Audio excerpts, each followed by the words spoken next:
సర్వోన్నతుడైన దేవునికి స్తోత్రము కలుగునుగాక.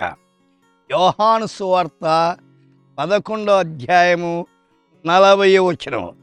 నీవు నమ్మినెడలా దేవుని మహిమను చూతు అని ఇక్కడ చూస్తున్నాం. If you believed you would see the glory of God. तू विश्वास करेगी तो परमेश्वर की महिमा के देखेगी. ప్రియులారా, నమ్మాల. నమ్మువానికి సమస్తం సాధ్యం. చాలామంది నమ్మరు, ప్రార్థిస్తారు కానీ ప్రార్థన నమ్మి విశ్వసించరు. అది చాలా అవసరమైంది.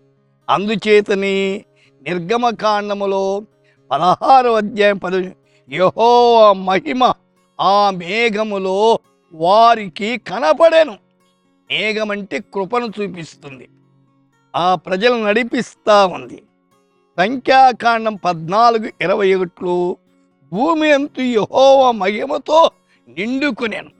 దేవుని మహిమ సంఘాల్లో, కుటుంబాల్లో వింటున్న సోదరి సోదరుడా, నీ జీవితంలో ఆయన మహిమ కావాలి. కీర్తన 102:15 భూరాజులందరూ నీ మహిమకు భయపడదరు. భూమిలో ఉన్న ఎంతమంది మంత్రులు సామంతులు అందరూ ఆయనకు భయపడరు. హబక్కూ గ్రంథం 3:3 ఆయన మహిమ ఆకాశమందు కనపడుతున్నది. అయితే లూకా సువార్త 2 ప్రభువు మహిమ వారి చుట్టూ ప్రకాశించినందున వారు మిక్కిలి భయపడిరి. అపొస్తలుల కార్యం 7:55 దేవుని మహిమను యేసు దేవుని కుడిపార్శ్వమందు నిలిచుటయు చూచిరి. దేవుని మహిమ కావాలి. ఈనాడు మన జీవితాల్లో, మన కుటుంబాల్లో, మన పనిబాట్లలో దేవుని మహిమ ఆవరించబడాలి.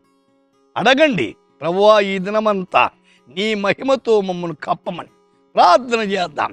పరిశుద్ధుడా, నీ మహిమకు వినుతున్న శ్రోతలంతా ముందుకు సాగేదానికి కృప దయచేయమని యేసు నామమున ప్రార్థిస్తున్నాము తండ్రి. ఆమేన్.